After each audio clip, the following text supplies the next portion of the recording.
Welcome to Veterans Archives, where we are dedicated to preserving the stories of our nation's heroes. We hope you enjoy this story. Be sure to hit that subscribe button, like and share our videos. Check us out across all social media. Be sure to like and share those pages as well. And for more information, go to www.veteransarchives.org. Well, my name is Charles Richard Burroughs. I go by Rick. And then friends that I ride with in the American Legion Riders Group know me as Ranger Rick. I was born in Detroit. I grew up between Royal Oak and Muscatine, Iowa. Mom and Dad went different ways. Okay, and how old were you when they parted ways? I was about 2. Okay, all right. Did you have brothers and sisters? I'm the eldest of 13. Good Lord. Yes. 13. And I know them all. I'm close with all of them. Unfortunately, some of them, I'm the eldest, but some of them have already passed over. Okay. Yeah, I've got a couple of them that are just amazing, and I'm still in touch with. And so, yeah, I grew up back and forth. In fact, So did you live in Royal Oak then with your mother, and then you just went to Iowa to visit your dad? yes, that was the way it was. Was it like this? All of you just head out to Iowa? What was that like? Well, no, it was me. And my mother had remarried, and it was a stepfather, and he was a bad dude. He was alcoholic, and he was abusive to my mother, and he was abusive to me because he had other children from her, and I was baggage. Mm-hmm. And so him and I, we did not have a good relationship at all. He actually, when I was a boy, would put me up against a stanchion post in the basement and whip me with a leather razor strap about 2 and 3 times a week until a doctor saw the scars on my back and chased him around a table. This went on for years, but chased him around the table. And he said, if you ever lay a hand on that kid again, I'm jumping over the backyard fence, because he lived behind us, and I'm going to clean your clock. And that stopped that abuse. Uh-huh. But that's what it was like growing up. And if my real father would have known about it, which he didn't, Right. it would have been terrible. There would have been some changes there. But I remember my mother was sorry that she had left him, because if she would stand at the kitchen sink and just cry, and I'd say, what are you crying for? And she'd say, you look just like your father. One time I found a picture of a man in a sailor suit, and I went to her and I says, I don't remember wearing this. She says, that's not you, that's your father. So growing up was a little bit rough. Yeah. I was on my own at 14. I left home on my own at 14. I got tired of being beat up. Right. When my stepfather beat me up one time when I was getting out of the shower, beat me up down next to the toilet, I said, never again. And I left. And I still stayed in the Royal Oak area, but we're talking the 60s. Yeah. So I'm that hippie kid out there with a guitar on his back with his thumb out, and I'm getting rides to friends. I'm staying at different places. And I tried going to school for a little while, and then they pulled me into the office and said, you're not paying taxes and you don't live at home anymore. So one of the counselors found a guy that needed some help for a job. Mm-hmm. And so I went to work cleaning restaurants on Woodward Avenue for him, and I slept in his garage. And eventually I made some money, so I got a room in downtown Royal Oak until his business went bust, and then I was back on the street. But some friends picked me up that I had known from school, and they helped me get my belongings out of the room where I had been staying, Mm-hmm. that I couldn't afford anymore. It was locked up. So they helped me get my stuff out, and I went out to Pontiac, and I stayed with them for a little while, and they helped me get on my feet, and I started going to different factories on Stevenson Highway, and eventually just grew, and I could afford myself. Mm-hmm. And Then I was working in a foundry in Clawson, Michigan. And I don't know anybody. And they made pistons and parts for automotive industry, for the automotive industry. And So they're an auto supplier then? they were a manufacturer. Okay. And one of my jobs was to grind pistons, get the burrs and flashings off of them. Yeah.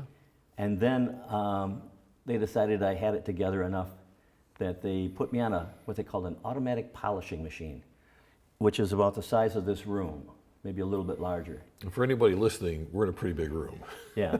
So you put parts on here, it goes through the machine, comes back out, and then you take them off here. There's big polishing wheels and everything, polish everything, make them shiny before they can be chromed. So then one day, I've stepped out into the main aisle, I've changed some wheels on this big polishing machine, and I'm looking at my work to make sure it's angled right, and there is a young man comes around a corner about 30 feet from me, and he's on a high-low, and the forks are up in the air, and he caught me in the mouth, and he carried me for about 20 feet. Another 10, I would have hit a beam. I would have been decapitated. As it was, I slid off the fork on the ground, and everybody's gathering towards me. You know, they've set an alarm off, and I'm in a lot of pain and everything. They came and they ran me up with morphine, called a hospital, and off I went.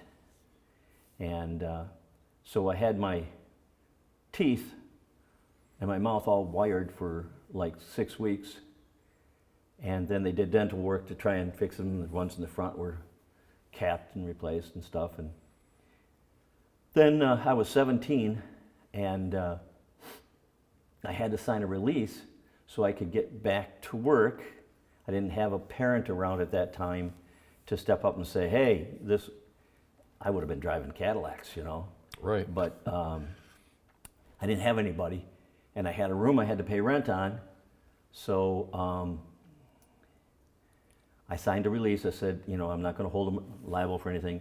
And I had lied about my age to get the job. They thought I was 18. Right, right. So I got my job back, and it's the first day on the job. And I'm just aware of what's going on around me, and I see this young man. And I've been watching him. And he clocked out early. And I clocked out early. And I followed him out to the parking lot. And he said, hey man, I'm sorry, you know, I didn't mean it was an accident. I says, I know, I understand, but it just hurt too damn bad. And so I beat him up. Not a high point in my life, but I beat him up. And when I was doing that, I'm hearing the crowd saying, the cops are coming. I could hear sirens in the background and thing. And the next thing I know, I feel this hand on the back of me, and it pulls me off. He says, come on, man, you got to go. And this guy throws me in the back of his convertible, and we speed out of there as the cops are coming in. And he says, well, I didn't like that job anyhow. What about you? I said, no. And so he had seen the day of the accident. He knew what was going on. And he says, what's your story? I says, well, I got to find a place to live, and I'm going to have to find a new job. He says, oh, okay. Well, I know where we can get a job. It'll take maybe about a week for us to get hired, but I know where we can get a job. My brother's already working there, and you can come stay at my house. He lived in downtown Detroit. So I moved in with his family for a while, and we got a job out in Birmingham delivering salt for water softeners and for garden supplies. Then he decided he wanted to go in the service. And I says, oh boy, what am I going to do? Well, I might as well go too. So we both signed up, and it was funny. We went down, it was like 6 o'clock in the morning down at Fort Wayne. And So this is Fort Wayne, Detroit. Detroit, yeah. A lot of people don't realize there was a Fort Wayne Yeah. In Detroit. Yeah, it was like a step away from ghetto. Yeah, yeah. And so we start going through the physical and everything, and they're asking us all kinds of questions and things like that. Well, David, my friend, that was his name, David, David was done at noon. And he was out, and him and his brother Mark were waiting for me. He got tired waiting for me. And so they were asking, where is Rick? And I was only halfway through. And so they said, okay, we'll come, let's go get some lunch. And then they came back and they waited all afternoon. Well, I came out and it's like 6 o'clock, and they said, where have you been? What happened? I says, well, I had to lie. They said, what do you mean? Well, they kept on turning me down. And I said, if you're going, I'm going too. And he said, what? I said, yeah, I get up to a station and the guys say, no, you've had spinal problems and we're not going to accept you. You've had this or that problem and no. And I said, they'd send me on to the next station then. They wouldn't sign the paperwork. They just sent me on to the next station, which was supposed to turn me away. Right. And I'd wait in the hall. And they would change shifts. When the new guy came in, I'd walk up in front of him and I'd be all frantic and everything. Oh my God, I don't know what to do. Now, this is the Vietnam era. All they really want is bodies. Right. And so they really don't give a care. But I'd be all panicky. Oh man, they sent me back and I was supposed to have this signed and I went through and I did this and what do I do? Here, give me that. They signed it and I'd go. I had to do that like 3 or 4 times to get through. So I didn't get done until 6 o'clock that night, but I was in. It's a lot of work. And so then we were given like, I don't know, 3-4 months before we were actually supposed to report. And they had us all on these bleachers. And they were asking, okay, who wants to go in the Navy? And guys would raise their hands and, okay, you go sit over there. And who wants to go into the Army? Okay, you guys sit over there. Marines and on. Okay. So I got into the Army one. Mm-hmm. All my relatives had been Navy. I figured I'm going to do something different. And David's going Army. I'm going to Army. So there I was on the bench, and then they come along and they say, they look at David and me, they say, you two, you're from Detroit? Yeah. Sit over there. They singled us out because we were from Detroit. They figured we're tough guys or something. Right. They separated us. So, okay, fine, we sat over there. So there I was in the service, and I had been a businessman already in my life. Was on my own for years. There was always an angle that I had going where I was buying and selling something. Right. And before I had worked at Grant Steel, I had a painting company. And I had guys working for me. I was painting condominiums. People didn't know I was so young. You know, they never saw me. You know, it was just over the phone and different things. And okay, I'll have guys on the job. And if something wasn't up to snuff, well, we fix that. Yeah. You're a survivor. Yeah. Making money. Yeah. So I got into the service there, and it's like, what do I do? You know, where's the opportunity here? So we're in these barracks. We were in what was called the new barracks. So mm-hmm. They're cinder block, not wood buildings. And we're up on the 2nd floor. And they tell us that we're to stay in those rooms. We can never leave. So is this basic training then? Yeah, this is basic. And where did you go to basic at? Fort Knox, Kentucky. Okay, all right. Lovely Fort Knox. Yes. Okay. So I'm picturing where you're at now. Yeah, so they tell us that you can't go out to the Magawig. There are catering trucks that come onto the base at night, and they just sit out in the open, and anybody that's brave enough to get out there and give them money, they're selling to, and we're not supposed to leave the barracks. Mm-hmm. But what do they teach you to do in the Army? Crawl through things, over things, right. Be stealthy, don't get caught, yeah. Yeah, so I'm down on all the way on the end. Me and David has the last bunks. And I climb out the window, and I can step on the top of the kitchen door. I can then reach the railing for the back porch where the kitchen's at, go down the steps, run out there, buy as much as what I can, come back in, climb on back in, and then there's guys that will buy everything I've got. At a profit, right? At a profit. Yes. And wait a minute, guys. Here's the main thing. none of this paperwork and any of your trash. I don't care where you put it, but don't let anybody find it, or we're all done. Right. And so that was a good gig, and I'd get put on KP. So I'm supposed to be out doing salt shakers or something. I go to the storeroom. I say, hey, go do salt shakers. No, I'm assigned here. And I'm telling you, go out there, because you're going to do salt shakers, because I'm working in here. And I would steal everything I could. I would steal boxes of cereal and apples and bananas, and I'd put them down in my blouse pants, and I'd be walking up back to the barracks bow-legged. And then when I got up there, of course, everything's for sale. Right. And guys are hungry, so because they're working us hard. And except for now bananas. You can have the banana, but you got to give me back the peel. Because, you see, I'm going to shred that peel. I'm going to take the cover off of the radiator. I'm going to dry those peels. I've been over to the PX. I bought candy that I sold all these guys. I had money. I bought rolling papers, and I roll them up and make banana joints. I sell them for $1, and the guy's off of work that day because of it raises his temperature and makes him throw up. And then the rest of the day, he's got off to go and do whatever he wants. You had quite a deal going here. I was resourceful. Yes. So I was a businessman. Yeah. So then business came crashing down around me. You know, you do these antics and then you get in trouble. Well, Everyone always gets caught at some point, at right? some point, but Yeah. it wasn't exactly that I was caught. It was that we had to write home to somebody. And I wasn't writing home to, so they said, you got to write somebody. I'll write my grandmother. Okay. So I wrote my grandmother, and she writes me back. She says, well, how are you doing there? You know, are you getting enough to eat? And, you know, what are they feeding you? And I wrote her back another letter, and I said, well, it's not like, you know, sitting at your table, you know, there's no seconds or anything like that. Right.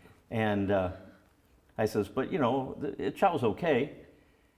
Grandma reads that, and she says, oh, my God, Sonny Boy is not getting enough to eat. Well, it just so happens that her cousin, my Uncle Bill, is William Broomfield, congressman for Michigan. Great. Yes. I don't know Grandma's doing this, but she contacts Uncle Bill, and the next thing you know, I'm called down to the captain's office. And it's like, what? I says, what do I do? Dave, what do I do? He says, what do you mean? You better get your ass down there. Yeah. I says, but I don't know what to do when I get down there. I'm just in basic, you know. And I says, what do I do when I get there? Do I salute or what? And he says, well, he's a captain. He's asked you to get down there. You better get down there. I said, but I don't know what to do when I get there. He says, you know how we've been walking down the road and we kind of scratch the bill of our hat because we don't know if we're supposed to be saluting somebody or not? He says, go down there and just do that. They know we're green. They understand. Just go down there and do that. So I go down there and I knock on the door, and the door is opened. And I kind of do that on my hat. And he says, yeah, the captain says, come on in here. He's got 2 sergeants with him, staff sergeant and master sergeant.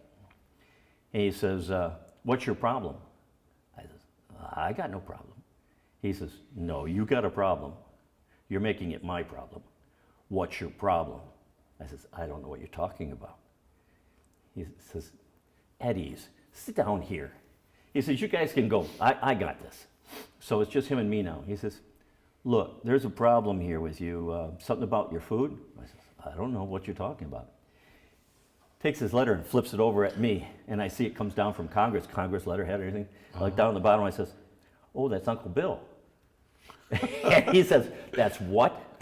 That's my Uncle Bill. He says, do you know what you've done?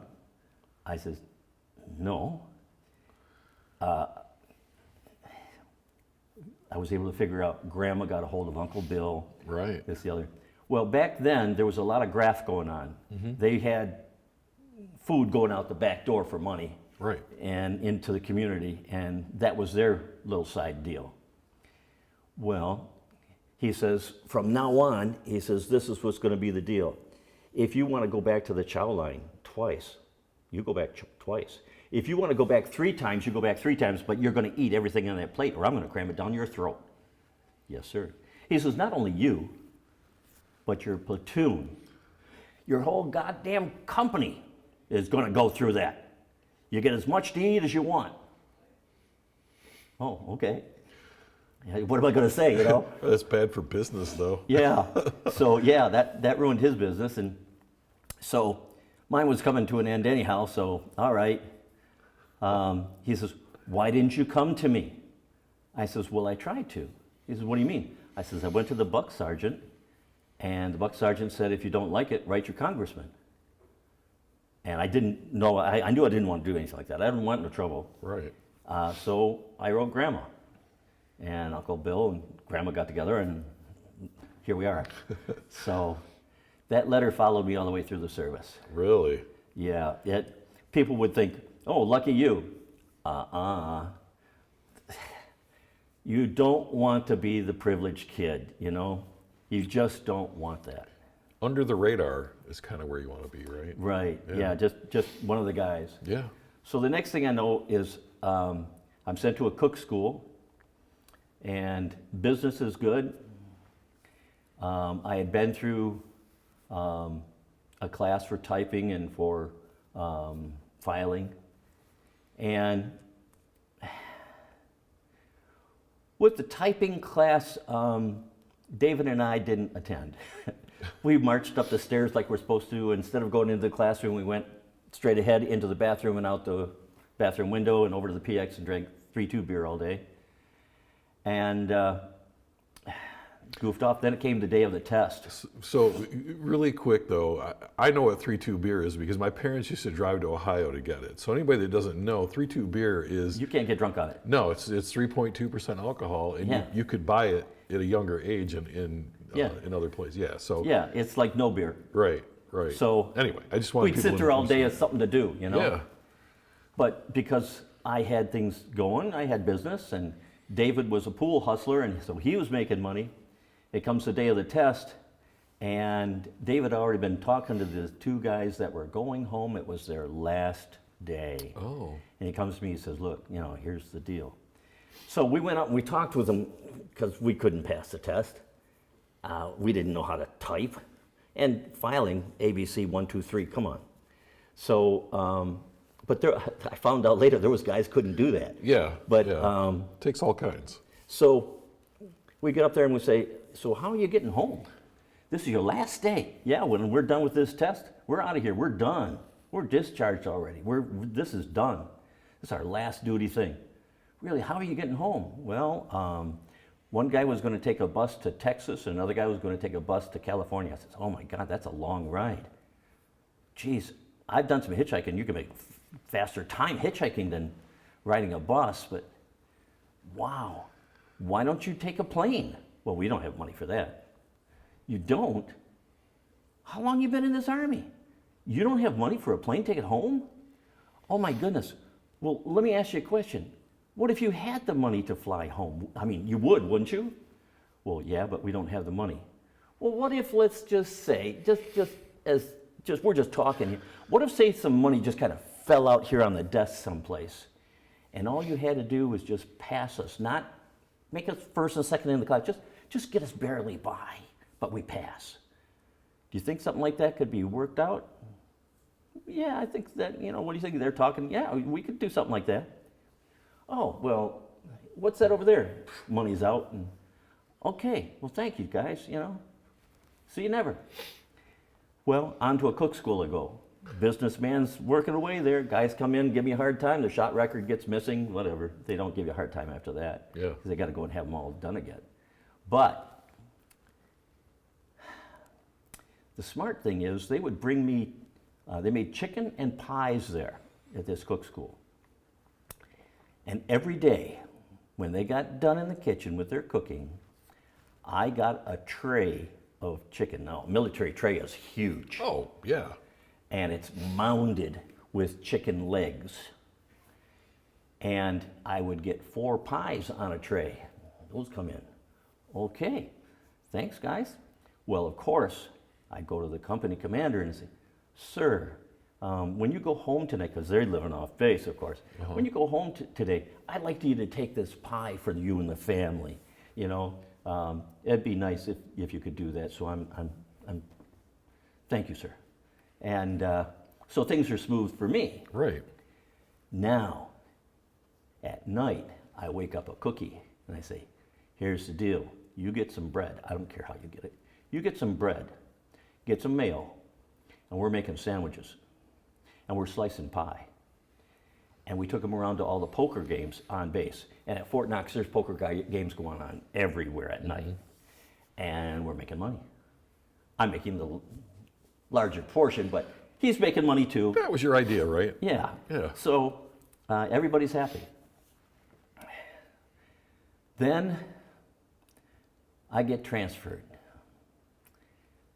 We're separated. David and I, that went in on the buddy plan, he goes to Florida, and I get sent out to Coventry, Rhode Island.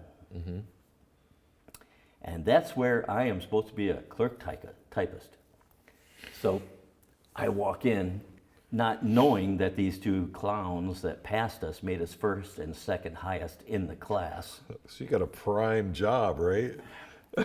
So I get there and I report to the base commander. And I said, you know, here I am, I've reported in. And he says, okay, I'll show you your duty. You can leave your stuff here. And he takes me out into the duty room and he says, okay, there's 4 desks here. He's got that one, and this one will be yours. Stuff comes in, it's put here, you type it up in triplicate, and you file it over there. That's what you do, okay? Okay. Stow your gear and get back to work.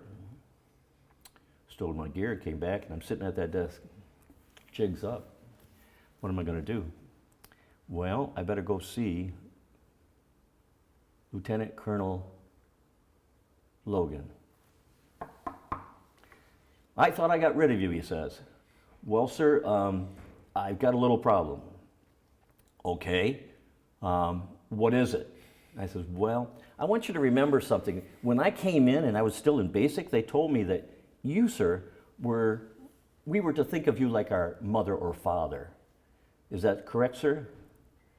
What'd you do? Well, here, sit down. So here I am sitting down in front of an officer again. He says, tell me what you did.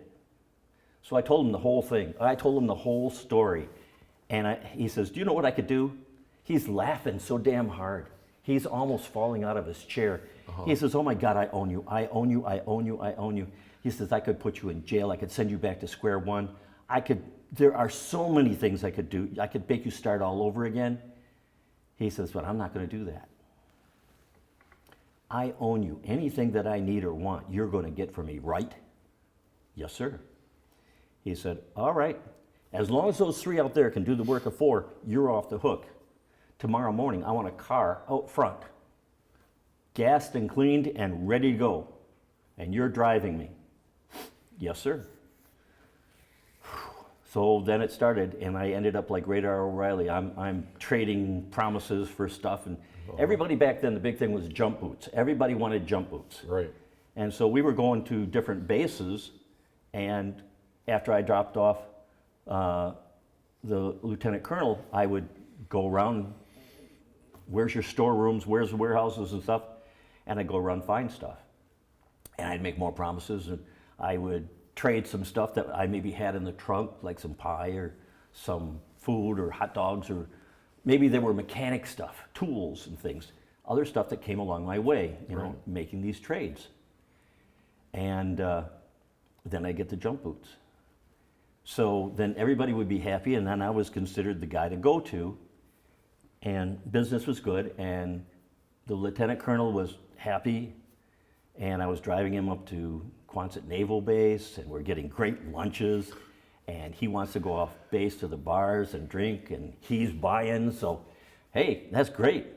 And so if there's an officers meeting, I don't mind pouring coffee. That means I'm eating officers' chow that day. Right. Great. They put us out for war games. Okay, so I'm outside for 3 days. They've dropped me off. I'm in a hole. They say, okay, we'll come by, we'll drop you off food, and just stay in the hole. Don't leave this hole. Okay. I heard that story before. Don't leave this room. Don't leave the base. Don't leave the Right. base. Yeah, I got you. So I start walking around and it's summertime. There are blueberry bushes everywhere. Why would I want to open up those biscuits out here? Oh my God, they're terrible. And I'm not going to eat those lima beans, but I know there'll be some clown that'll want them, stow those. So I'm eating blueberries for 3 days. They come back and they get me. Did we win? Oh yeah, we won. Okay, great, get in. So then they take me back to base. But I still have half a helmet of blueberries. I am fed up with blueberries. I don't want to see blueberries anymore. But what am I going to do? I take that helmet half full of blueberries and I knock on the kitchen door, and the cookie comes to the door. He says, yeah, what do you want? I says, I've got these blueberries. He says, yeah, what do you want, me to make you a pie? I said, no. These are for you. For me, well, yeah, see, if I gave you these, I'm planting the seed for him. Mm-hmm. I'm helping him. If I give you these, you could make a pie and you could give it to the BC, the base commander, and you'd make some points, right? Yeah, but what do you want? Listen, man, I've been out in this hole for 3 days and I'm hungry. I want a steak. No, you're enlisted. You don't get steak. You don't get blueberries. All right, listen, sit over in that corner. Don't leave that. I suppose you want potatoes and a vegetable with that, right? That'd be very nice, thank you. Don't leave that table. Okay, I chowed. It was great. So time goes on, and the BC comes to me, and he says, all right, well, I've got orders. I'm going to go over the pond, and so I won't see you for a while. I says, I'm sorry you're leaving, sir, and I'm going to miss you anything. You won't miss me very long. I says, what do you mean? He says, you're going to have orders this afternoon. I says, no. See, you're airborne. I'm not. So he says, no. You're going to jump school. You're not going to go all the way through, but you have to know of what goes on there for your duty. He says, and then I'll be there when you get off the plane. Shit. Okay. And he was a great guy. Uh-huh. And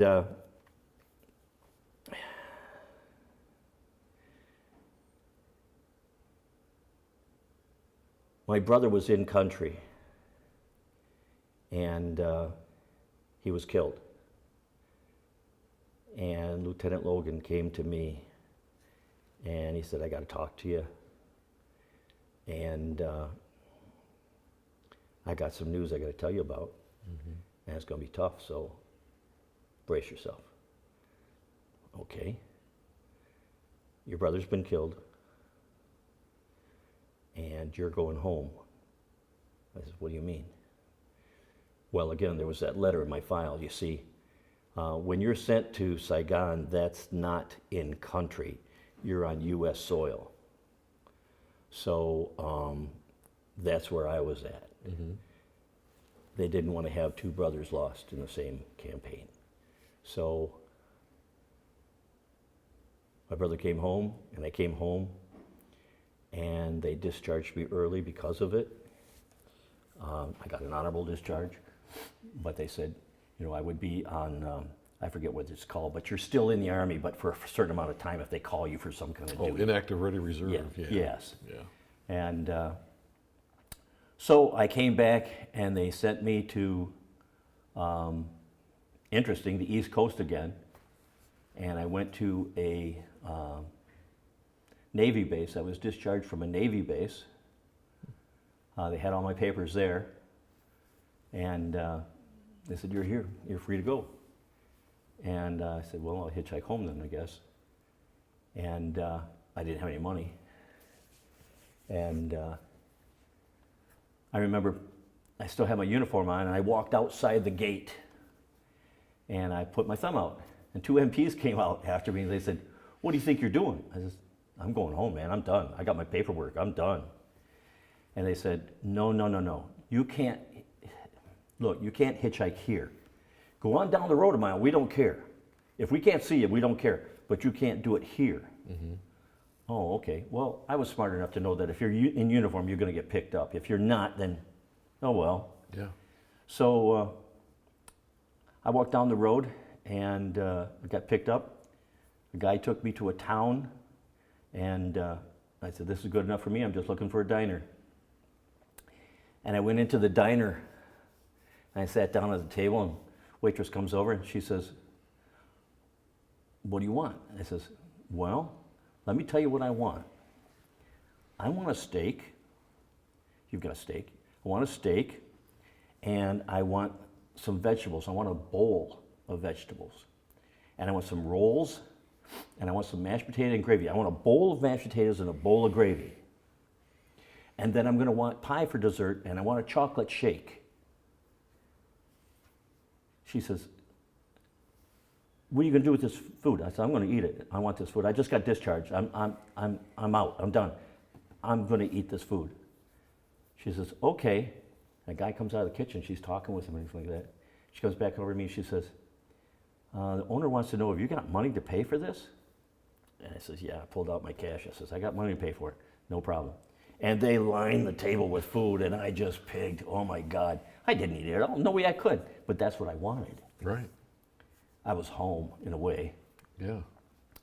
And so from there, I left, and I hitchhiked, and I got picked up in Rochester, New York, by some young guys. And they said, where are you headed? I said, I'm going to Detroit, because I was going to go back to David's family, actually. Uh-huh. And so then they said, have you got any money? I said, no, that's why I'm hitchhiking, man. And the guy turned around to the other guys in his car, and he says, you guys got any cash? We need gas money. We're going to Detroit. And they drove me all the way to the front door. Well, that's pretty awesome. And they said, have a nice life, man. They were really cool kids. They weren't like, because I was military. I mean, when you come back and you land in California, they don't like you. Right. They throw stuff at you. You're a baby killer. And what year is this that you came home? I came home in I started in 68 and I came home in 70. Okay. All right. So Detroit 1970 then. Yeah. And so I was around David's family for a little bit. And it was time to strike off on my own. So I struck off on my own. And I ended up then coming back to Iowa. And I spent time with my dad. And then I went back and saw my mom. And she had everything from my brother. Yeah. And I came back on the same plane, but I couldn't deal with anything after that. I just split. And so I told my mom, I says, listen, I'm between jobs and I'm just getting my feet back on the ground. Do you think it would be okay? Could I come and just stay here for like 2 weeks max? And she says, well, I got to ask your stepfather. I says, okay, ask me. He said it was okay. So it's the very first night.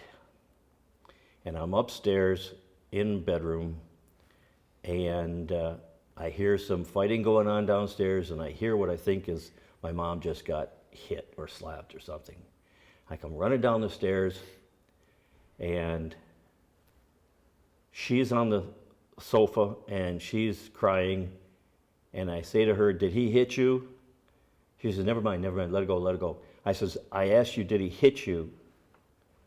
And she says, just let it go, Rick. And I walked out the front door. He was pulling down the driveway, and I say, hey, listen, old man, let me tell you something this time. You could just keep going now that you're in that car. You don't need to come back here. I'm home. I'll take care of this here. You just keep in your car and keep going. Nobody's going to beat my mom up anymore. That's not going to happen. And he pulled back up in the driveway. He says, what's your problem? I says, get back in your car and just leave. I'm not putting up with this. Get in the house, we'll talk about this. No, I'm standing right here. You got something to say, you say it to me and then get in your car. He made a mistake of pushing me and then taking a swing at me. Mm-hmm. Well, I'm out of the service now. You're not a little kid anymore. Nah, you're right. I'm not a little kid anymore. Yeah. And I don't really feel any allegiance to you. And he walked up the steps under the porch there. These were the sugar shacks that they built after World War II. Mm-hmm. And so he's standing on the porch, And I don't know, I just blanked out. I picked him up mid-waist. My mom was at the door. She said, Rick, don't. She closed the door. We went through both the storm door and the inside door. It just went into pieces. Yeah. Stopped at the closet door, and we're in the living room and tussling around. And he pushed me back, and I hit the couch and sprung off and drop-kicked him right out the front picture window. And I stepped through the window, and I told him, I said, don't get up. Just don't get up. And he got up, so I kicked him off the porch, and I got down. I said, don't get up, don't get up. He was all groggy by this time. He's out of it. And he threw a couple of punches, and I threw a couple of punches. I just didn't have the heart to hit him anymore. The guy's done. Mm-hmm. And so I just walked away.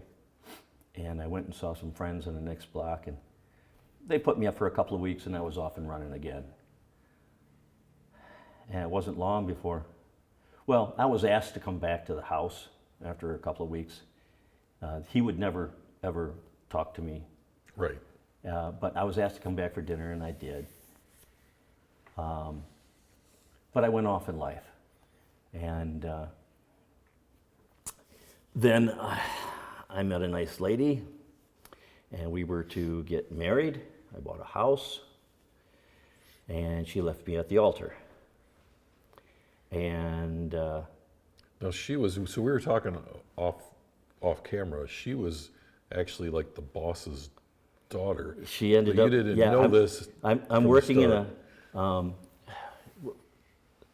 Schlesinger construction or something like that, metal works. And I met this gal. I was working there, and I was in the parking lot, and I whistled at her. Uh-huh. She turned around. We started talking. Then we dated, and I didn't know she was the foreman's daughter, my foreman's daughter. Right, right.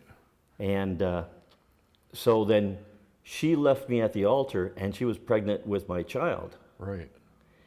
And then I was let go. I didn't have a job anymore. And she had the child. I saw the child the next day after he was born at Providence Hospital. And for 2 years, I was denied being able to see the child. Mm-hmm. And they wanted child support. And after 2 years, I said, I'm not paying no more if I can't see my son. Put me in jail. I don't care. I'm done. And so I hired Equal Rights for Fathers. At that time, they were just starting. 2 attorneys were just starting. And I didn't have any money, but I took a ring off my hand. It was a gold ring. I says, will that start? He says, yeah. Puts it in his desk drawer. He says, you can have it back when you give me the money. And off we went. We went to court. And on the second and third time, she didn't show up. She had left for Texas, where there's no extradition. That meant they can't legally make her come back. Right. Any other state, you can do that. A couple of places. There's a place in California, a place in, I think it's Nevada, I think it's Reno or someplace like that, that applies. But the entire state of Texas, there's no extradition. So my attorney said, I'm sorry, son, but you lost this one. And you're going to have to let this go, because you could go down there, get residency, take 6 months, see her in court again. She'll just come back here. So you got to let it go. But I did trace my son's name across the country for several years by postmasters. And then I got a lead once the computers came in, mm-hmm. the internet came in. Going back to the time between... Yeah, so you didn't see him for... 47 years. Right, so you... Well, 45 years. Right. Because he was 2 years with his mother. So in between that time, you're still kind of trying to make sure you know where he's at. Yeah. And then, so what are you doing in that? Oh, I was a businessman. 45 years, yeah. I was a businessman. A legitimate businessman, though, right? This You weren't time, stealing yeah. food out of the back door. Well, I went working in factories for a little bit, and everybody's always asking for more money. And we're out on a picket line, and I'm telling them, look, you guys are going to get what you want, but only half of you are going to be here next year, expected to do the same amount of work. Yeah. It's not, guys, this ain't happening. This place is going to end up closing. And they said, we don't care. Okay. Well, that was time when I realized this ain't a place for me. I don't like this labor. So I took a layoff. Mm-hmm. And I took my unemployment money and saved it up and started buying guns. And I had a house full of guns. Man, I had them hanging on racks on the ceiling. And I would take them to the gun and knife shows. And I'd make money. And it was like, oh my God. You know, I'd come home on a Sunday night and I got a wad of cash. This is great. Yeah. And this is legit. And then I got a letter from the ATF and they said, well, yeah, but you got to do the majority of your sales from a business place. Well, I had a deal worked out with a store that was in town that every 1911 45 that came through, I would buy it. Mm-hmm. Every used one that they had come in, I would buy it from. I'd go up and I told them I'll give you $500 for a gun. I don't care the condition, what it is. If it's a 45 and this is 1911, I'll buy it. And so I had built up a relationship there. But the guy that was the owner there had taken it over on a land contract from the original owner, mm-hmm. and he's spending money. He ain't getting no money back. He's going in the hole. So I went to him and I said, hey, look, I'll make you a deal. Everything that comes in the door, I'll buy used. We can put it on my license. I had gotten a license by this point. Mm-hmm. We can put it on my license or your license. Anything that's new, that's yours, that's on the shelf, I have nothing to do with. But anything that's used, I'll give you half of the profit. So that's a pretty good deal for you. You're making something you didn't have to invest in or nothing. Right. Okay, and that worked for about a year until he stuck me with a hot Luger, somebody's war souvenir. And that doesn't fly with me. Right. When I found out that was the deal, I went over to a detective that I knew in Royal Oak, and I said, here's the deal, here's the gun, I don't want it, it's stolen, I didn't know about it, I told him everything that went down. He says, just take it. I says, but you know, what am I gonna do with it? It's a stolen gun. He says, the guy never registered it, so there's nothing we can do. So, you know, it's like a no crime. Mm-hmm. He says, just put it in your books and sell it and get on with life. Okay, I went back to that store and I took every gun that I had in the place out of there. I emptied it. And within a couple of weeks, it closed. Mm-hmm. And I knew of another store that was a couple miles away that had just closed up, and I went to the owner there and I said, hey, what's the story with your store here? I'd like to rent this store. He says, well, he had been closed up by the ATF, and he had to sell his stuff off, and they gave him a year. He said, if I sold his stuff off for him, I could rent there. Fine, great, yeah. Let's make the deal. So I put my stuff in, I'm selling my stuff and his stuff, and I'm going to the gun and knife shows, I'm still making money. And around the corner was a printing business, and it was a cinder block business. The one I was in was the oldest building in Madison Heights. And it was wood floor. I mean, it was heated by a potbelly stove. I mean, you had to feed that dragon all day long at winter time. Yeah. So here I am. I've made a deal at the printing shop. They're closing up. I go in there with a contractor. We make counters and racks and everything, and I'm in business. And everything worked out. I'm right on John R. It was great. But there were some people that were in the city that just were not anti-gun. Mm-hmm. And they wanted me gone. Lesson to learn, if they want you gone, just go. Yeah. You're going to lose your butt fighting them. And I fought them for 2 years. But then they came in by eminent domain. That's 6 cents on the dollar. You're going to lose your ass. Right.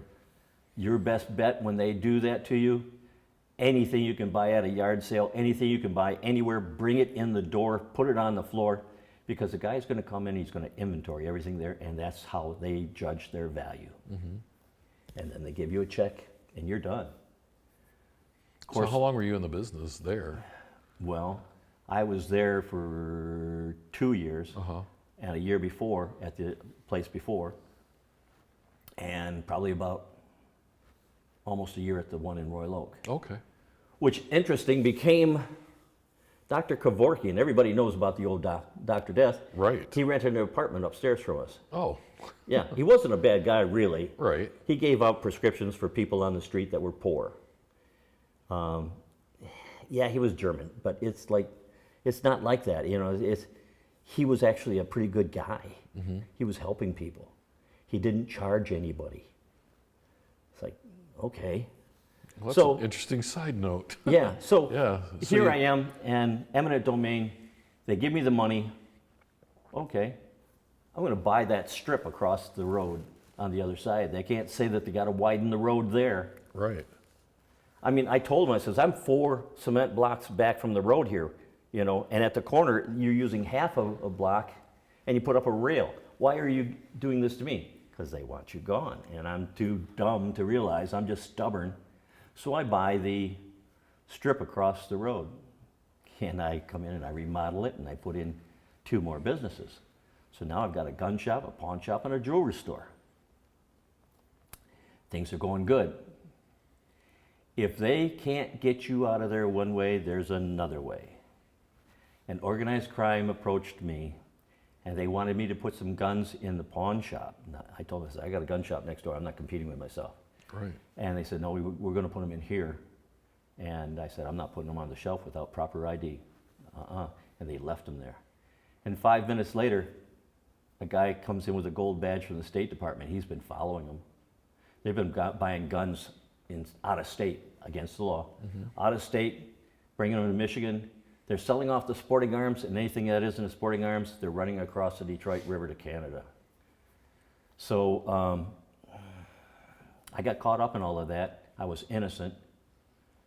I told the guy from the State Department, I says, you want to turn this over to local police? They work in the court. The FBI had been in the city for years trying to catch all the dirt. Right. And 1,000 other stories. But I said, they're going to come after me. Nah, you're all right. Well, then they did. I'm in the pawn shop, and they come through the door, and a guy that I knew who had been in the business, who I bought the first store from, where I rented actually. He's there. He's working for the court. My accountant I had gotten from him. He came later in the day because if he wanted to check my paperwork, he said. So he's there, and then came in, organized crime, in through the front door and closed the blinds and said, you're out of business. And I retreated back into my gun shop, pulled down a barrier we had in the ceiling. It had been a garage before I left that. Yeah. I had a plate glass put in and a half wall put up, floors put in, and I had cameras. I'm calling the ATF who said they were going to protect me. They're on another job, they can't get there. 2 o'clock in the morning, they call me, are you okay? Yeah, I'm talking to you on the phone. They just looted out my jewelry store and my pawn shop. And they said, well, go home and we will be at your house tomorrow morning and we will interview all your employees, have all of your employees at your house. Well, by this time, I've got not just that, I've got 2 other gun shops. Yeah. And, you know, I'm one of the 2 largest dealers at the show, at the gun and knife shows at that point. And so everybody's at my house. The next morning they come, they interview every one of my employees. Then they take me into the kitchen of the house and they, in front of me, says, well, everything's checking out. You know, the guy, he must be telling us the truth. So you can let your employees go back to work. I says, okay, guys, you can go open up and I'll be there shortly. They said, no. Your life is in danger. You can't go back. I says, I'm the owner, I'm the boss. I got to run the place. They said, you can't go back. I had trusted employees. I was fortunate that way. Right. They don't know how to buy. They don't know how to sell. That's me. So the ATF put me in what they called a safe house. I was there for 2 days, and they came to me and they said, we have a problem. It's been breached. So do you have some place that you could go that you think would be safe? And I says, well, I got a godfather in Gregory. Okay, they took me out to Gregory, my godfather. And then I'm there like 4 days, and there's a knock on the door, and it's the State Department this time. And they talk with my godfather. He comes to me, he says, there's a problem. They know that you're here, and so you're not safe here, and I've got kids, man. I says, no, I understand, you know. He says, they're going to put you on a plane. You can go to your dad. So, okay, they put me on a plane that night, and I went to Illinois. Forget the airport, but anyhow, in the middle of the night, my dad and a brother came and picked me up and took me back to the farm in Iowa. And that night, my dad says, "No, don't tell me nothing, just we'll talk about it at breakfast." And so I ran it all down to him, everything that had happened, because I had already built up a really great relationship with my real father at that point in life. And he was a businessman. He understood. In fact, he had been through eminent domain in the town that he lived in, and they filed bankruptcy because they didn't pay him. Right. So there I was. I was there for 8.5 months. The first attorney group that I hired in Madison Heights, Michigan, came to me and said, whoa, whoa, whoa, whoa, it's too hot for us, we can't handle this. So then by luck, one of my employees' father had a relationship with the previous attorney for the city of Detroit's police department attorney. Oh. And I went and saw him and I told him everything, and he says, okay, I'll take the case. Go back to Iowa. So I went back to Iowa. While I'm in Iowa, they came in the front door of my dad's bar as I'm going out the back. They asked the barmaid, did they know where I was at? And I'm out the door. I don't know these guys. And I went upstairs, and they're looking in the back alley. I could watch them out a window. They didn't know where I went. So then my father was called, and my father moved me back to the farm, and then from there around to some of the different houses, because he was very well. He did very well in business, and he owned some homes and stuff. And he moved me around until I got a call one day from my attorney. I had been back a couple of times. My attorney told me, do not come back to Michigan unless I tell you to, because they called me back for me to show them my records to the ATF. Right. It wasn't the ATF. They were at my front door. 3 cars on the road. I'm looking through the curtains. I'm not moving them. I'm just looking through the curtains. And there's 2 big men on the front porch. And there's 2 big men in that car, and there's 4 in that car. And it's like, no. So I hunkered down behind the front door with my 45, and I figured if they come through the door, it's on. What have I got to lose at this point? I woke up about 2 o'clock in the morning. Everybody's gone. Before that, I had called the cops. I said I was the neighbor across the road. Cops come around the corner. First car pulls away. The other 2 guys, they wave. The 4 guys have ducked down, and the cops keep going. I called them back. Hey, you don't think we know what we're doing? Fine. So 2 o'clock in the morning, like I say, I wake up. No cars there. My dad had given me a car because he owned a dealership. And Iowa plates are the same color as Michigan. I ran to that car and sped out of here fast as you could. Man, they were following me through the neighborhood. They had the house staked out. They were following me. I'm zigzagging. I got on the expressway and hit that Cadillac, and I was gone. So 8.5 months later, I get a call from my attorney, and he says, you can come home. I said, what do you mean? He says, it's all over with. I don't understand. You can come home, then just come home. Everything's fine. Everything's been worked out, and come to my office tomorrow and or the day you get back, and I'll tell you everything. So, okay, I came back. By this time, I've lost a wife.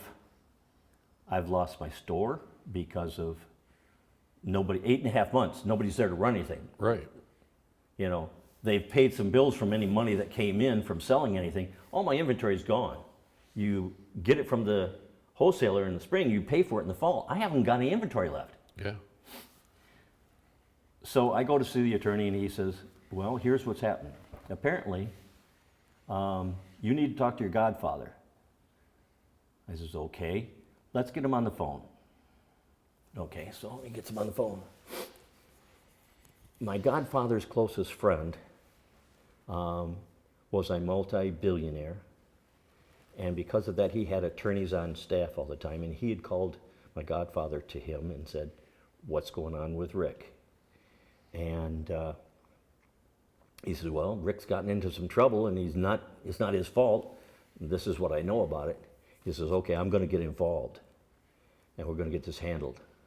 because he had to know everything that was going about anybody around him. He's Yeah. a wealthy, wealthy man. I mean, in this circle, Iacocca is part of the circle. And everybody knows that name. So my godfather used to take Iacocca's wife shopping. He gave him a car, you know, that kind of stuff. So my godfather tells me that this man, I won't mention his name, he's deceased, but for privacy, he got involved and he exchanged money with this crime group, and my poor ass was bought off for more money than it has really ever been worth. And so that was the end, and I had to try and start over. And in order to pay the bills, I was going back and forth and buying surplus in Iowa, bringing it back to Michigan on trucks. And I was making it, but then my wholesalers called me and said, no, you got to pay us off. Yeah. I'm giving them 15, each one, there's like 4 of them, I'm giving each one of them $1,500 a week, and it's not good enough. So I was done. And I get called in by the ATF, and I said, look, I'm there behind plate glass windows. Oh my God, the door and everything. It's up in Troy. And they said, I'm there with the director, and he says, you're done, it's over with. I says, whoa, whoa, whoa, whoa. You guys know how deep and wide my ass is at this point. You know, I've lost everything. Go get these guys. Why aren't you going and getting them? You know about they tried to use my license that you guys asked me to give, and I wasn't even here to be able to give it to you. They stole it off the wall, took it to another place and tried to use it, and you busted them. And they're both court officers and never even lost their job or their gun privileges or nothing. Come on. He says, just relax. You want a cigar? He knew I smoked cigars in those days. He's handing me a Cuban, for God's sake. No, I don't want your cigar. He said, look, it's over with. Just go start your life over again. With what? So after that, I was done, filed bankruptcy, lost everything, all my stores, and was grateful to a couple of my employees they were just outstanding, trying to help. Yeah. And still, I'm in contact with them today, and this is years and years ago. This is 30, 40 years ago. So I'm sitting in a house on a milk crate, and I get a call. It's my godfather. What are you doing? I says, well, I'm sitting here in an empty house on a milk crate with no money. He says, you better come out to the farm in Gregory here for a little bit. We'll help you get back on your feet. So I went out there, and when after a couple of weeks, his wife gave me some utensils to come home, and I could fix myself something to eat. And I found a job selling fertilizer at night on the phone. So for 4 hours a night, I'd be on the phone, and I'm selling fertilizer. And one of the guys came to me, and he says, have you eaten today? I says, no, I don't have any money. He says, come on with me. And he took me down to the corner store, and every day before work, he'd take me down to the corner store, and he'd buy me a sandwich. He says, you got to eat, man. I said, well, I don't have any money, you know, and everything's gone. Right. And he says, I'll help you. Well, then a guy comes to me and says, you know, you're one of the best salesmen here. You make more money here than anybody. I says, but it's going to bills that I owe. I got attorneys and stuff. He says, you want a good job? I says, yeah, I need a good job. He says, be in this parking lot tomorrow morning. I was in the parking lot the next morning, and he had a father-in-law that worked for Michigan Bell, and both of us got jobs in sales. I ended up doing business sales for Michigan Bell, Ameritech, SBC, until AT&T took it over. I was one of the 2 top salesmen in Michigan for that. Made buku bucks. They owed me $30,000 when the Pinkertons came through and took everybody to the front door, and we were all gone. AT&T, the big gorilla, came in. And so then I had to start over again. So a very nice man whom I had known in the business. I was one of the largest in the business at the shows, and he was second largest, or we tied, whatever. And he wanted to give me a job. Sure. So he had a newspaper. He wanted me to work getting advertising for that. It was a sportsman paper. He had his own store. And he had taken over the gun and knife shows. And he had turned to me and said, do you want to work with me? I says, yeah, what do you got? He says, there's a show every 6 months. I want you to find locations around the state of Michigan. I want one every week, someplace different. Okay, I'll pay you a weekly salary and I'll give you a big bonus. And he signed the contract. Okay, so I took it serious and I went and did it. And then I went to work for him on his newspaper, and then he wanted me in the store. So I worked in the store for a little bit, and he came to me and he says, listen, everybody is afraid to work on the range. Mm-hmm. I said, why? He says, well, they're just afraid it's kind of dangerous. And I says, no, it can't be. He says, would you do it? I said, sure, I'll do it. One stipulation. What's that? It's my house. When I go in there, that's my range. I run it the way I want. Nobody's my boss. Nobody tells me what to do. It's my range. He says, okay. So I did that for a little bit, and then I went to him and I said, listen, it's too damn boring in there. I want to do something. What do you want to do? He says, I want to form a shooting team. You want to form a shooting team? Yes, I want to form a shooting team. What do you need? I'll give you anything you want. I says, I'm going to need some targets. Maybe we'll have some competitions. I'll need some prizes. He says, yeah, sure, no problem. So I formed the #1 shooting team in Michigan for national competition, not state, although the state they went to and everything, but it was national. They could go out of state. And we had the top team, male, female, and junior shooters for 10 years straight in a row before I retired after 15 years working in the store. And it still kept first place for a couple of years after that. I was gone and it kind of went, dissipated. Yeah. But then I was home, I was retired.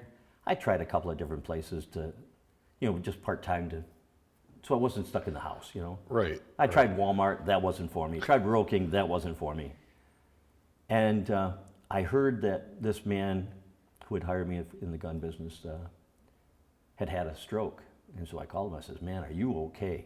Because he had been my boss, but he was my friend for 50 years. I mean, we're close. And when I didn't have anything, he put money in my pocket and said, we're good. So I says, what do you need? He says, I need you. He says, I've been trying to get you to come back for 2 years. He says, but I need you. I says, what do you want me to do? He says, I need you at the shows, not at the store. I need you at the shows. Okay, what do you want me to do? He says, the world has gone crazy. If somebody comes through the front door or back door or whatever with a gun and they start shooting anybody, everybody that's a vendor there is going to lose their livelihood. Right. And there won't be any more gun and knife shows. He says, I know you. I know your capabilities. I want you. I said, okay, when do you want me?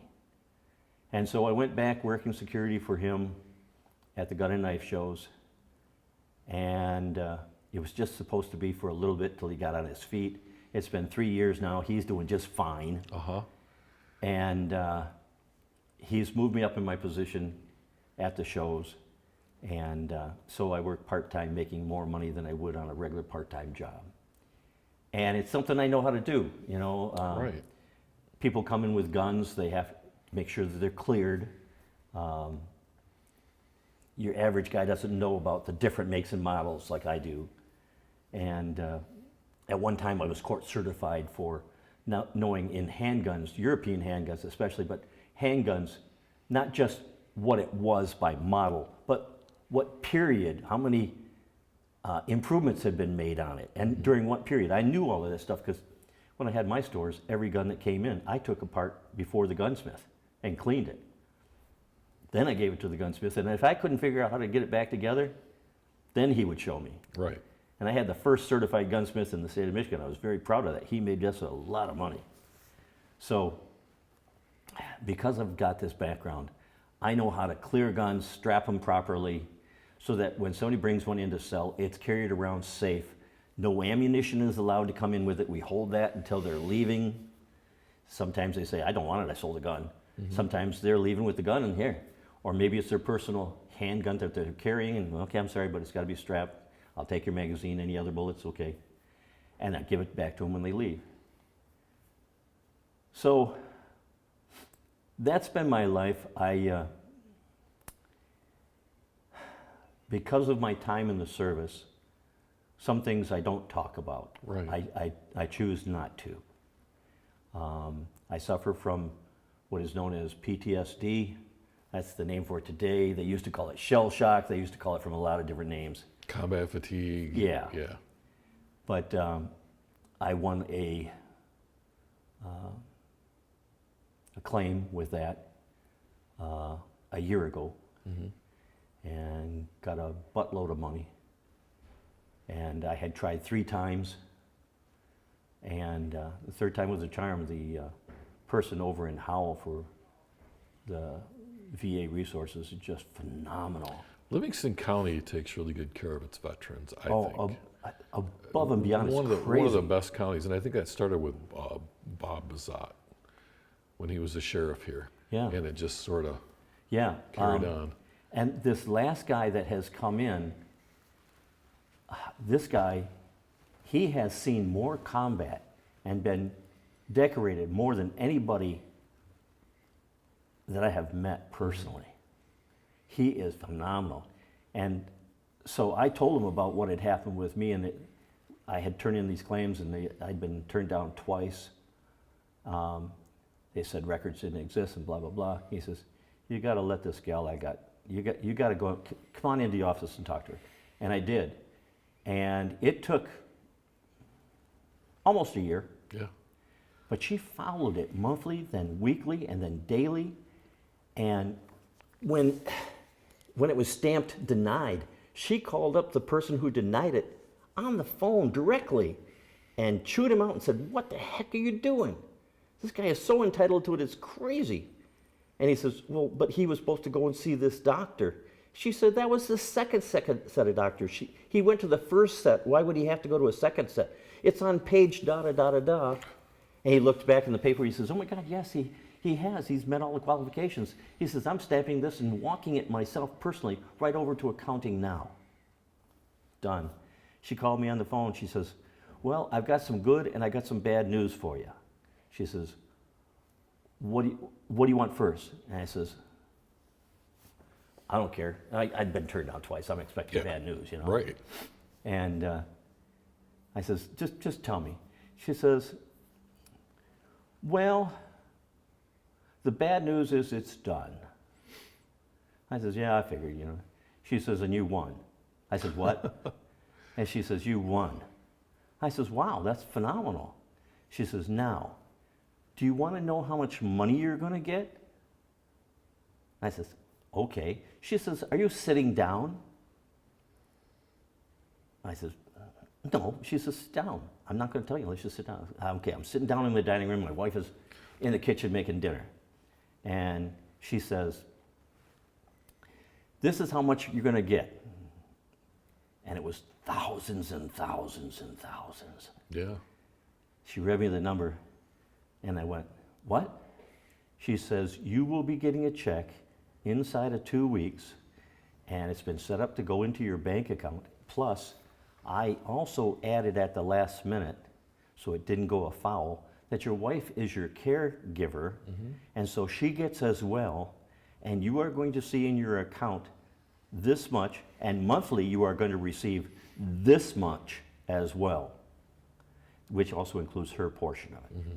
I says, really? And I started laughing. And I started laughing. And I set the phone down. I'm laughing. I was laughing for 5, 6, 7 minutes. And I said, I'm sorry, I can't talk. I'm sorry. And she says, no. She's kind of laughing a little bit on her side of the phone. She says, and I understand. This is my favorite part of the job. Yeah. She says, go ahead, get yourself together. And I told my wife then, and she's, what? And I, yeah, we're supposed to get all this money. It's coming. No way. You know, I said, I'm telling you, this is for real. This is for real. We're going to. So, life changed.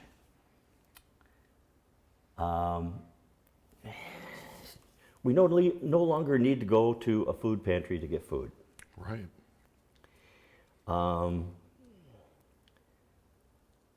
The front of the house gets a new porch. A new porch where the dog goes in and out. He's gotten old, can't do the standard steps, so let's make him some 5-inch steps. All done by a contractor. New front, big porch on the front of the house. Oh my goodness. A new door wall on the back of the house that was letting air in the winter. New landscaping.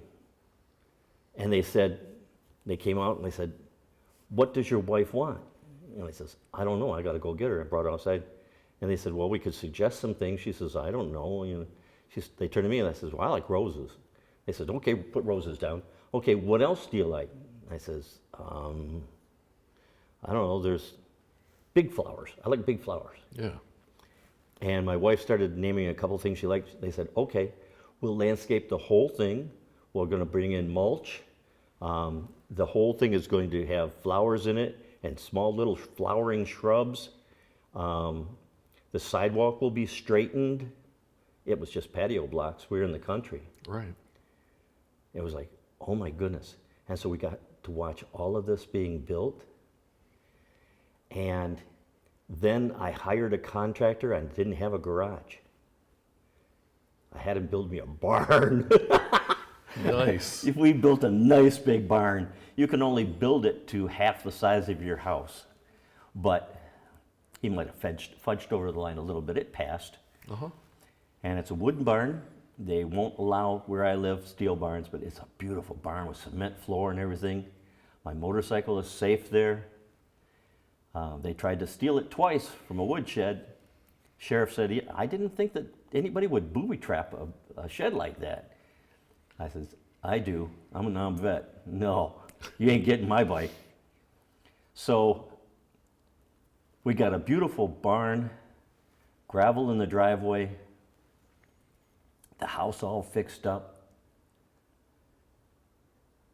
And I get to take my wife out once or twice a week to dinner. And we don't go to the grocery store anymore and say, I don't know, maybe we should wait a week. No, it's like, you want that? Yeah, get it. Yeah, get that. Yeah, okay, good. Let's get a ton of fruit. And yeah, we need more meat. You know, it's no longer a problem. The bills are paid. No problem at all. If we need or want something, okay. And if it's more than what we have that month, no problem.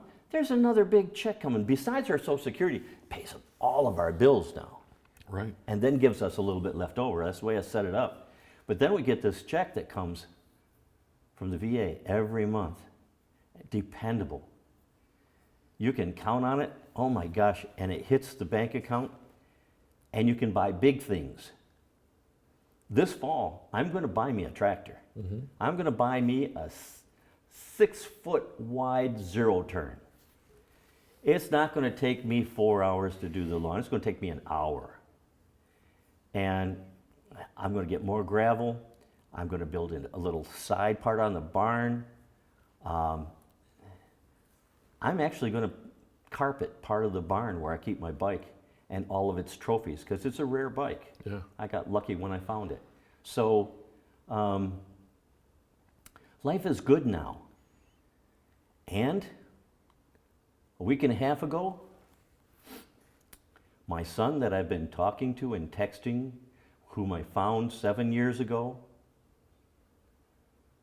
whom I did not say a bad thing about his mother, I said, you got to go ask her about that. Well, about a week and a half ago, we met for the first time. And it was great. I have my son back. I found my son. I have my son. I have my boy. Yeah. The last thing for my bucket list was to find my boy and get my boy back. So I traveled down to Huntsville, Alabama. He works for the Defense Department. He is a director. He makes buku bucks. Just bought a $500,000 home this week. He's smart. He's big. And there's no question he's my boy. And I'm just, Well, tell us. we're going to have a future. Yeah. Well, so I really want you to talk about too. When you say he's your boy, you were telling me about dinner. Oh yeah, we went out. We went down there. Tell me what his wife was saying. Well, it was his girlfriend. Or his girlfriend. Yeah. And by the way, I am a great grandfather. Oh. Yeah, that was pretty cool. Yeah. So when I'm down in Huntsville, he picked me up and we did our first meeting and stuff. And I bought lunch and everything like that. And he said he had to go back to work. He was supposed to have the whole week off, but they were working on a project that they asked him to take over because of what he's done and his accomplishments in the past. He's wanted, he's needed, he's very smart. So he came pick me up for dinner, and we went back to his house that he was leasing at that point, and I met his girlfriend, and we all went out to dinner to a nice swanky place right downtown. That's called Rocket City, by the way. Mm-hmm. Lots of contractors, lots of defense department there, research. So we're in this restaurant, and he's ordered, I've ordered, she's ordered, his girlfriend, and we start eating and everything like that, and his girlfriend starts laughing. And he looks over and he says, "What? What are you laughing about?" She says, "Everything the two of you do is the same." "What do you mean?" "Your mannerisms, everything that you hold the fork the same, you do the same hand gestures, the way you guys walk, the way you guys talk, everything is the same." And I said, "Well, that's my boy." Yeah. And that was the first time I could just out and out say that straight like that. It felt great. But he said, my son sitting across from me, he says, "Show her your arm." I says, "Oh, well, here's my arm. Yeah, I had cancer removed there." And she went, "Oh my God, that's the same arm where he had cancer removed." Mm-hmm.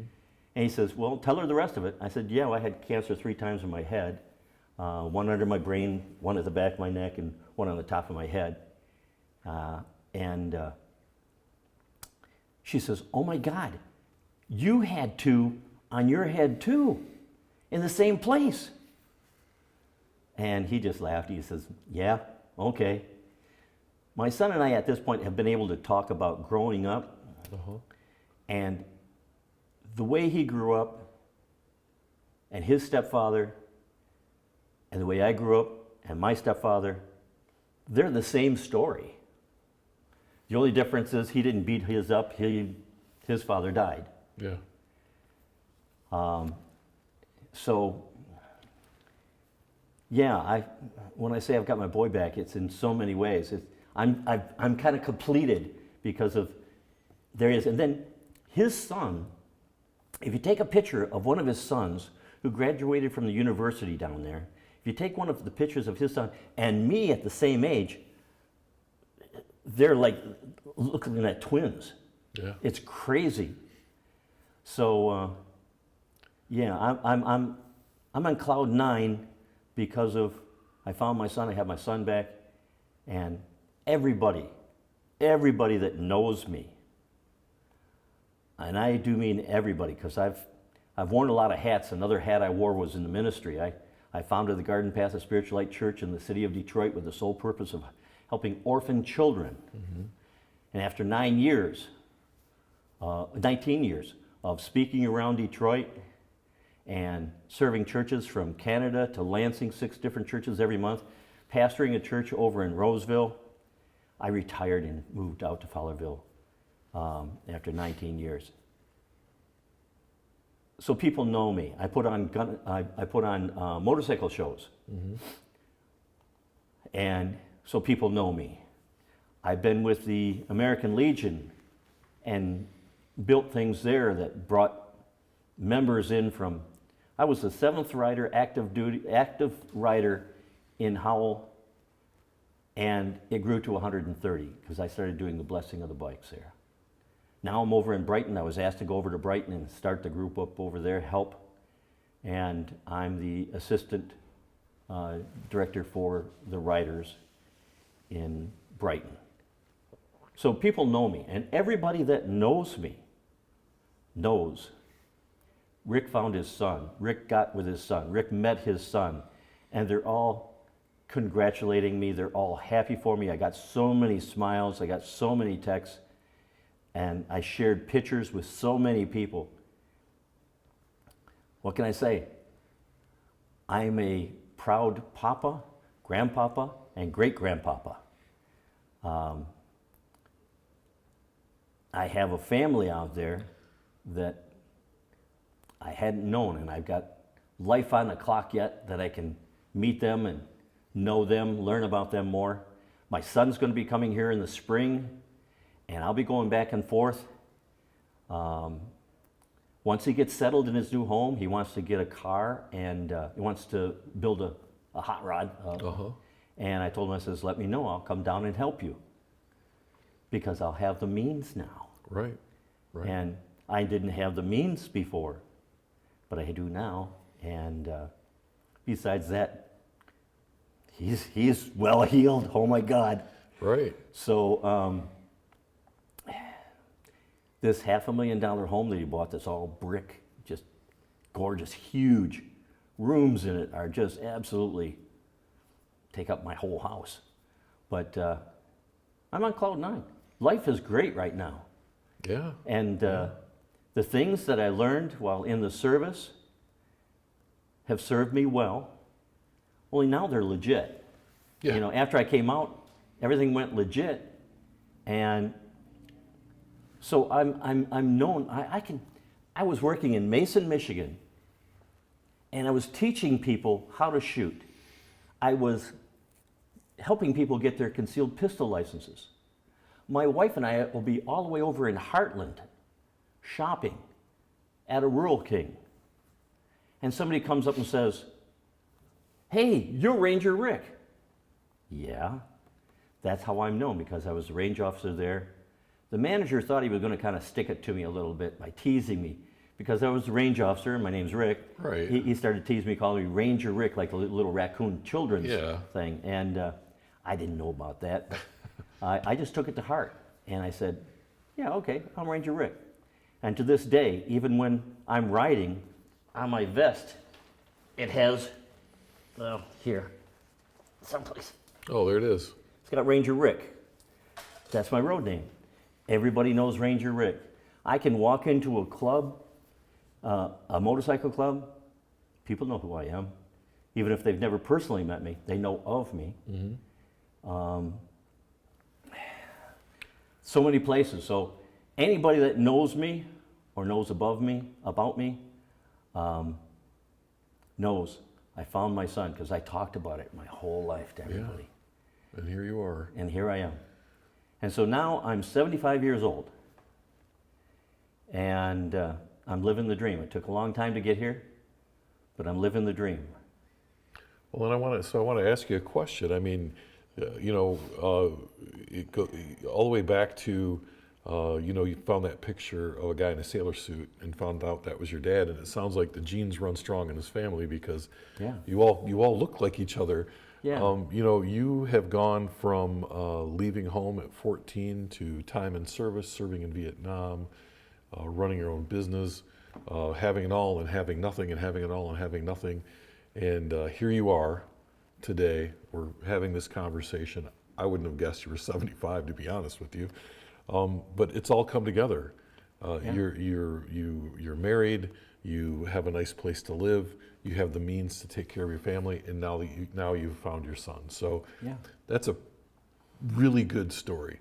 But I always want to ask one final question of everybody that I interview as we kind of wrap up our discussion today, and that is, when you look back on all of this, and when someone listens to your story or watches your story years from now, when neither one of us are still around, what message would you like to leave for people? Well,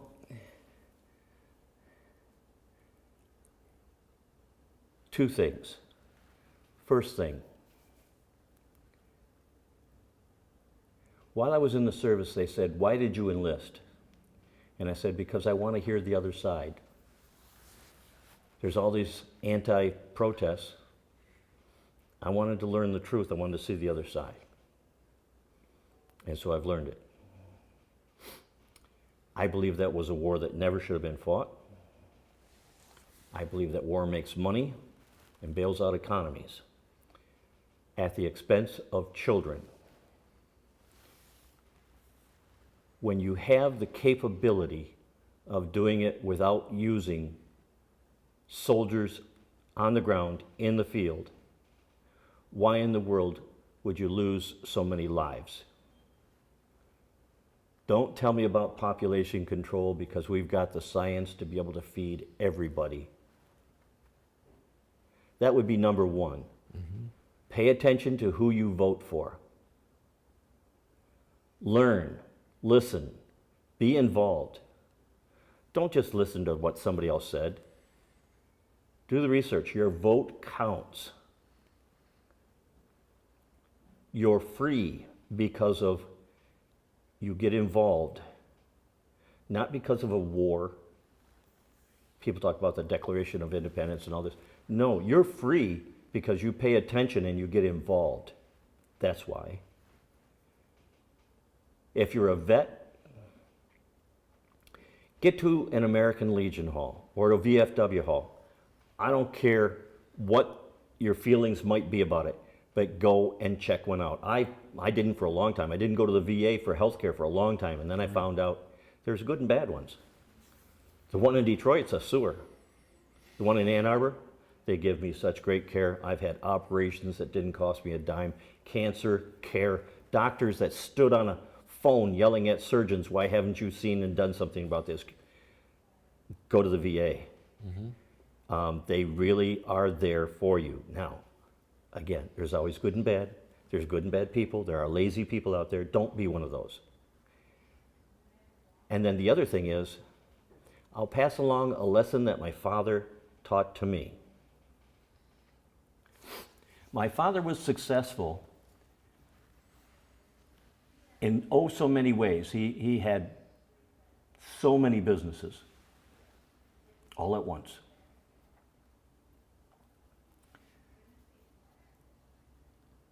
And we would go to work in the morning. One of the things was he was a contractor, he had a bar, he had a restaurant, he had apartment buildings, he kept and raised horses, he had a car dealership. I mean, so many things he was involved with. But we'd go to work in the morning. We always met first thing in the morning, had breakfast, and then we'd all go out to work. Different assignments, different places, wherever he needed us.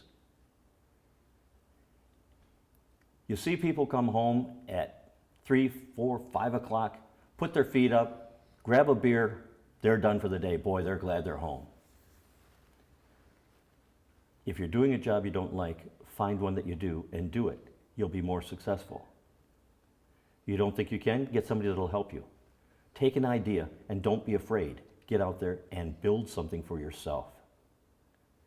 And you don't stop work at 3, 4, or 5 o'clock. There's still daylight. What are you doing sitting around? Find another job. If you can't get everything you want in life because your job ends at 3, 4, or 5, go and get another job. You telling me you can't work till 9? Maybe 10. But go and do something. That's the way it was I was raised. My dad said, no, you're not done. There's horses to feed. There are so many other things. Right. Go help out in this other job. Go help out in the bar. Go help out in the restaurant. Come with me. We're going to the car auction tonight. And 3, 4 nights a week at least we were out at the car auction. Saturday comes, we're at an estate sale. We're at another auction. You buy things and you sell things and you do things, but you be involved. Don't quit when there's daylight, because otherwise you're just throwing your life away and you're going to get old and you're going to be poor and you're not going to have anything. Go and do something more. I had an ex-wife. She said to me one day, she said, nobody would believe that you work a full-time job during the day and then you go out and do this ministry at night. Okay. She says, I can't keep up. Because of 4 and 5 nights a week when I was here in Michigan, I'm out. I have an agent and I'm speaking religion to different civic groups around the Detroit area. I served churches, 6 different churches, from Canada to Lansing, pastored over in Roseville. And she said, I can't keep up. I had Bible classes twice a month, Wayne County and Hazel Park. Okay. But I did what I was called to do. And when you're doing something that you like, you don't feel tired. You can get tired, but you're having a good time. And if you can do it and help people, that's another thing. And if you can do it and help people and make money doing it, maybe you've got a product that you've thought about, somebody should do this or that, do it. I'm an ancestor of the man who invented the adding machine. He failed.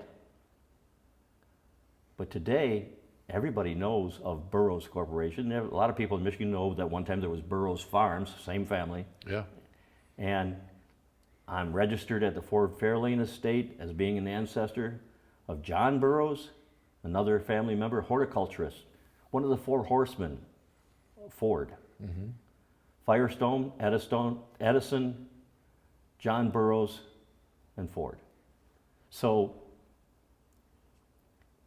don't quit halfway through the daylight and say, I'm done for today. Anybody can have a day off and say, you know, I just wanted a break. Sure, but keep your shoulders to the grindstone. If you want to make it, it's out there for today. You know, start a second business at night doing something.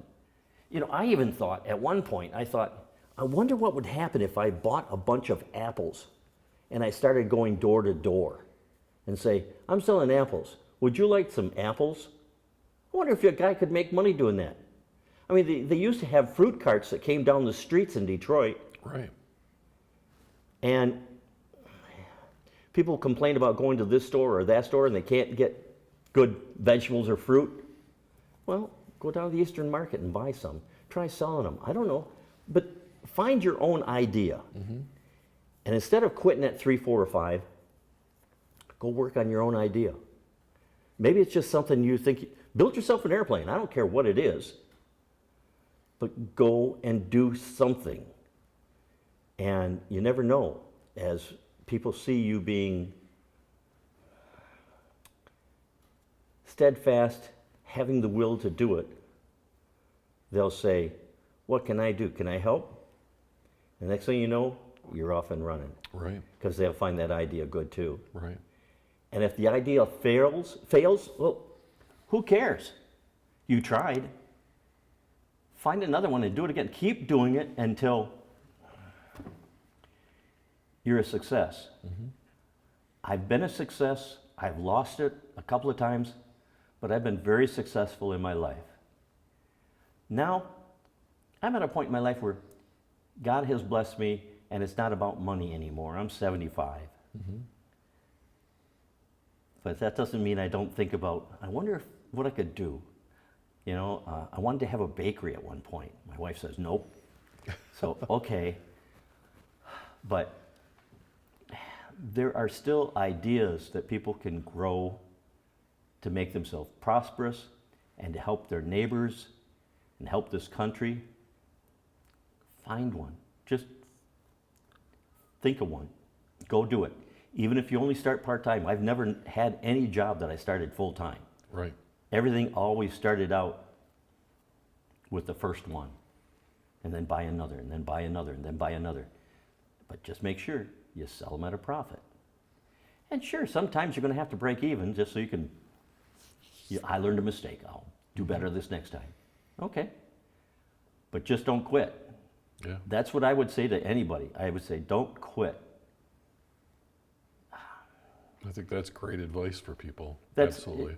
That's what life really is. Yeah. You will be happier in so many ways. You'll have the reward and pride of your work, not somebody else's that you're working for. Your work. You'll have that pride.